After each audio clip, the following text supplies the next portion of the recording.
আসসালামু আলাইকুম। আজকে আমি তৃতীয় শ্রেণীর পৃষ্ঠা ৭৭ নাম্বারের অঙ্কগুলো করব। প্রথম অঙ্কটা দেখো, খালি ঘর পূরণ করি। খালি ঘর পূরণ কিভাবে করব? এখানে ১ নাম্বার অঙ্কটা খেয়াল করি। এখানে আছে ১৮ ভাগ ৬ গুণ ৭ সমান একটা ঘর। এই খালি ঘরটাতে কি বসবে এটা আমরা বের করব। তো প্রথমে আমরা অঙ্কটা তুলব। পুরো অঙ্কটা তোলার পরে এখানে লিখব সমাধান। সমাধান বলে দুইটা ডট দিব, দুইটা ফোঁটা দিব এখানে। তারপরে দেখো সমাধান লেখার পর ৬ দিয়ে প্রথমে কি আছে ভাগ, এবার ৬ দিয়ে ১৮কে ভাগ করতে হবে। এখানে প্রথমে ভাগ থাকলে ভাগের কাজ করব আগে, প্রথমে যদি গুণ থাকে তাহলে গুণের কাজ করব। এখন এখানে আছে প্রথমে ভাগ, তাই আমরা এখানে ভাগের কাজ করব। তাহলে ৬ দিয়ে ১৮কে ভাগ করলে কত হয়? ৬ দিয়ে যদি আমরা ১৮কে ভাগ করি, ভাগফল আসে ৩। এই ভাগফলটা এখানে লিখব এবং গুণ চিহ্ন বরাবর গুণ চিহ্নটা দিয়ে আর কি আছে বাকি ৭, এই ৭টা লিখব। এবার দেখো ৩ দিয়ে ৭কে যদি গুণ করি তাহলে উত্তর কত আসে? ২১। এবার আমরা উত্তরটা কিভাবে লিখব? উত্তরটা লেখার নিয়ম হচ্ছে একটা সুতরাং দিব। এই সুতরাং দিলাম, এটাকে বলে সুতরাং। ৩টা ফোঁটা, এরকম ফোঁটা ৩টা দেওয়ার পর সুতরাং দেওয়ার পর আমরা লিখব ১৮ ভাগ ৬। এই প্রশ্নটা পুরোটা লিখে ফেলবো। এই প্রশ্নটা পুরো লিখে কি করব? সমান সমান দিয়ে যে উত্তরটা পেয়েছি সেই উত্তরটা এই খালি ঘরে বসাবো। তাহলে এভাবে কিন্তু করতে হবে অঙ্কটা। তোমরা কিন্তু বারবার দেখো একটা অঙ্ক যদি না বুঝো। এবার আমরা ২ নাম্বার অঙ্কটাতে আসি। ২ নাম্বার অঙ্কটা দেখো, এখানে কি আছে? ৪২ ভাগ ৭ গুণ ৮ সমান একটা ঘর। প্রথমে কি আছে? ভাগ। ভাগ থাকলে আমরা কি করব? আগে ভাগের কাজ করব। তাহলে এখানে ভাগ চিহ্ন থাকার কারণে, প্রথমে ভাগ থাকার কারণে ৭ দিয়ে আমরা ৪২কে ভাগ করব। ভাগ করে যে ভাগফলটা পাবো সেটা লিখব। তাহলে প্রশ্নটা তুললাম। প্রশ্ন তোলার পরে এরপরে আমরা সমাধান লেখাটা লিখব। সমাধান লেখাটা লিখে দুইটা ফোঁটা দিব, দিয়ে এই ৭ দিয়ে আমরা ৪২টাকে ভাগ করব। ৭ দিয়ে ৪২টাকে ভাগ করলে হয় ৬। তারপরে বাকি আছে কি? ভাগ করার পরে ৮টা বাকি আছে, তাহলে গুণ ৮। ৭ দিয়ে ৪২কে ভাগ করলে হয় ৬, ৬ ৭ ৪২, তাই ৬ গুণ আর এই ৮ বসলো। ৬ ৮ কত? ৪৮। তারপরে আমরা কিভাবে উত্তরটা লিখব? উত্তরটা লেখার নিয়ম হচ্ছে সুতরাং দিব, ৩টা ডট। ৩টা ডট মানে সুতরাং, একটা ফোঁটা একটা ফোঁটা একটা ফোঁটা সুতরাং দিয়ে উত্তরটা কিভাবে লিখব? উপরের লাইনটা লিখে ফেলবো। উপরের যে প্রশ্নটা আছে সেই প্রশ্নটা আবার লিখব। লিখার পরে খালি ঘরে উত্তরটা লিখে ফেলবো ৪৮। উত্তর পেয়েছি ৪৮, এই ৪৮টা লিখে ফেলবো। এবার আমরা ৩ নাম্বার অঙ্কটাতে আসি। ৩ নাম্বার অঙ্কটাতে আছে ১৫ গুণ ৫ ভাগ ৩ সমান খালি ঘর। তাহলে প্রথমে কি আছে? গুণ। গুণ থাকলে আমরা গুণের কাজ করব। ১৫ দিয়ে ৫কে আমরা গুণ করব। তো ১৫ দিয়ে ৫কে গুণ করলে আমরা কি পাই? আগে প্রথমে সমাধান লিখব, লিখে দুইটা ফোঁটা দিব। তারপর ১৫ দিয়ে ৫কে গুণ করে আসছে ৭৫, এটা লিখব। লেখার পরে ভাগ, ভাগ দিয়ে এই ৩টা আছে যে ৩ লিখব। লেখার পরে সমান সমান দিব। এবার ৭৫কে আমরা ৩ দিয়ে ভাগ করব। ৭৫কে তোমরা নিশ্চয়ই ভাগ অঙ্ক পারো। তো ৭৫কে ৩ দিয়ে যদি আমরা ভাগ করি তাহলে ২৫ আসে। এরপরে দেখো আমরা উত্তরটা কিভাবে লিখব। উত্তরটা লেখার একটা নিয়ম আছে, সুতরাং দিব। সুতরাং দিয়ে এই পুরো লাইনটা প্রশ্নটা লিখে ফেলবো। এই পুরো প্রশ্নটা এখানে লিখে ফেলবো। লিখে ফেলার পর সমান সমান দিয়ে এই খালি ঘরটার উত্তরটা ২৫ পেয়েছি, এই ২৫টা এখানে লিখে ফেলবো। এরপর দেখো ৪ নাম্বার অঙ্কটাতে আসি আমরা। ৪ নাম্বার অঙ্কটা প্রশ্নটা তুলবা। প্রথমে প্রশ্নটা তোলার পরে আমরা সমাধান লিখব। সমাধান দিয়ে দুইটা ফোঁটা দিব।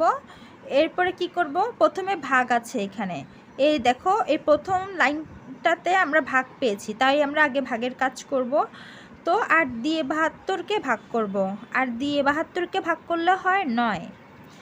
৮ নং ৭২ আমরা জানি, তাই ভাগফল ৯।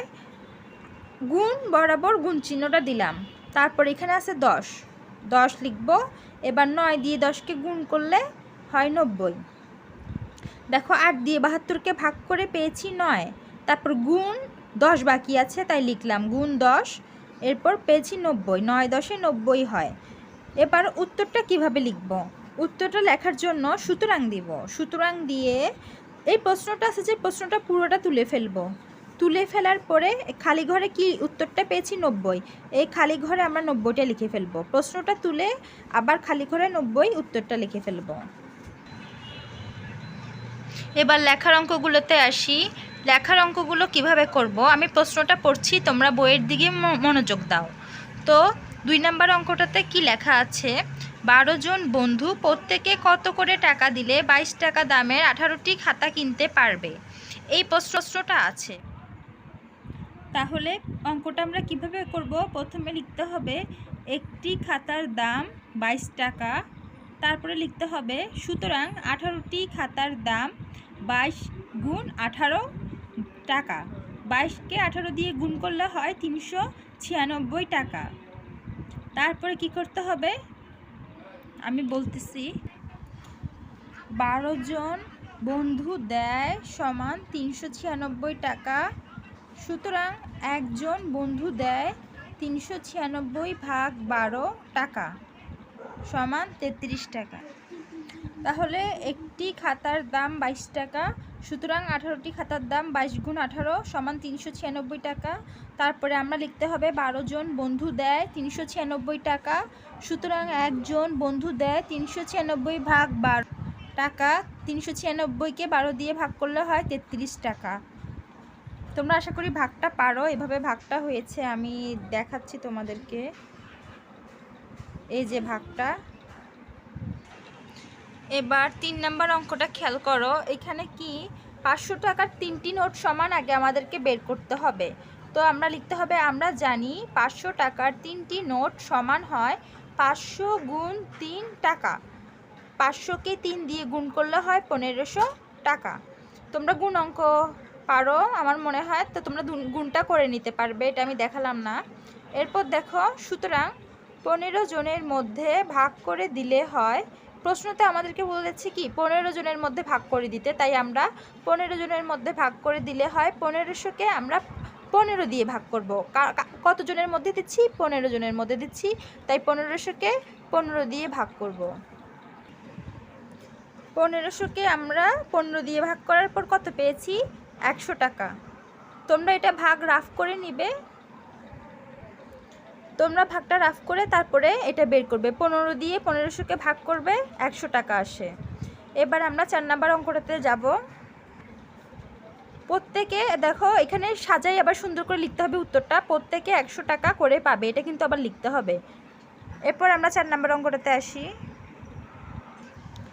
4 নম্বর অঙ্কটাতে সাজাই লিখতে হবে, প্রথমে লিখতে হবে একজন বন্ধু দেয় 50 টাকা। তারপরে কিভাবে লিখব, সুতরাং 63 জন বন্ধু দেয় 50 গুণ 63 টাকা। 50 দিয়ে 63কে গুণ করলে হয় 3150 টাকা। তোমরা আশা করি গুণ পারো, এটা পারবে। তারপরে কি করতে হবে, তারপর লিখবে 9টি অসহায় পরিবারে ভাগ করে দিলে হয়, এই যে যেটা পেয়েছি 3150 এটা লিখবে, লিখে ভাগ 9 দিবে। তারপরে হচ্ছে এত টাকা, 9 দিয়ে 3150কে ভাগ করলে হয় 350। তোমরা এটা ভাগ করে নিবে রাফ করে, তারপর এখানে লিখবে 350 টাকা। তারপর আমরা 5 নম্বর অঙ্কটাতে যাই। 5 নম্বর অঙ্কটাতে বলেছে 100, তোমরা প্রশ্নটা পড়ে নিবে, আমি এই অঙ্কটা উত্তরটা দেখিয়ে দিচ্ছি। 5 নম্বর অঙ্কটাতে 104 মিটার লম্বা ফিতাকে 13 ভাগ করলে হয়, বলছে কি 104 মিটার লম্বা ফিতাকে 13টা ভাগ করতে। তাহলে 104 মিটার ফিতার 104 লিখলাম এখানে, ভাগ আর 13টা দিলাম। 104কে 13 দিয়ে ভাগ করব, 104কে যদি 13 দিয়ে ভাগ করি 8 মিটার আসে। এরপরে রিফাতকে দেওয়া হয় 5 ভাগ। প্রশ্নে বলা হয়েছে রিফাতকে দেওয়া হয় 5 ভাগ, সুতরাং রিফাত পাবে, যেটা পেয়েছি 8 গুণ 5, আর 5 আটা 40। এবার দেখো তোমরা নিজেরা গুণ করে নেবে, 5 আটা 40 মিটার, রিফাত পাবে 40 মিটার। তারপরে দেখো, সুতরাং এবার সাজায় লিখতে হবে রিফাত 40 মিটার ফিতা পাবে, এটা হচ্ছে উত্তর। এই 5 নম্বর অঙ্কটা ভালো করে দেখো। 6 নম্বর অঙ্কটা দেখো। 6 নম্বর অঙ্কটাতে 99 টাকার 9 ভাগ সমান 99 ভাগ 9 টাকা। 99কে 9 দিয়ে ভাগ করে আসে 11। 4 ভাগ হবে, প্রশ্নে বলছে 4 ভাগ, 4 ভাগ হবে লিখে 4 দিয়ে 11কে গুণ করতে হবে। 4 11 44। তাহলে 6 নম্বর অঙ্কটা এভাবে ভাগ করবে, 9কে দিয়ে 4 ভাগ হবে, 4 গুণ 11 টাকা। 7 নম্বর অঙ্কটা খেয়াল করি। 7 নম্বর অঙ্কটাতে 112 কিলোমিটারের 14 ভাগ হলো লিখবে, লিখে তারপর কি করবে 112কে 14 দিয়ে ভাগ করবে। তাহলে ভাগ করলে ভাগফল কত আসে? 8। 13 ভাগ বাসে গেলে হয়। এবার দেখো আমরা যে ভাগফলটা পেয়েছি 8, এই 8-এর সাথে 13 গুণ করব। এত কিলোমিটার, 8 দিয়ে 13কে গুণ করলে হয় 104 কিলোমিটার। তো লিখতে হবে সুতরাং সালমা 104 কিলোমিটার হেঁটে যাবে। এটাই উত্তর। তাহলে আশা করি তোমরা আমার অঙ্কটা বুঝতে পেরেছো। আমার অঙ্কগুলো যদি একটু তোমাদের উপকারে এসে থাকে তাহলে প্লিজ তোমরা আমার চ্যানেলটা সাবস্ক্রাইব করো।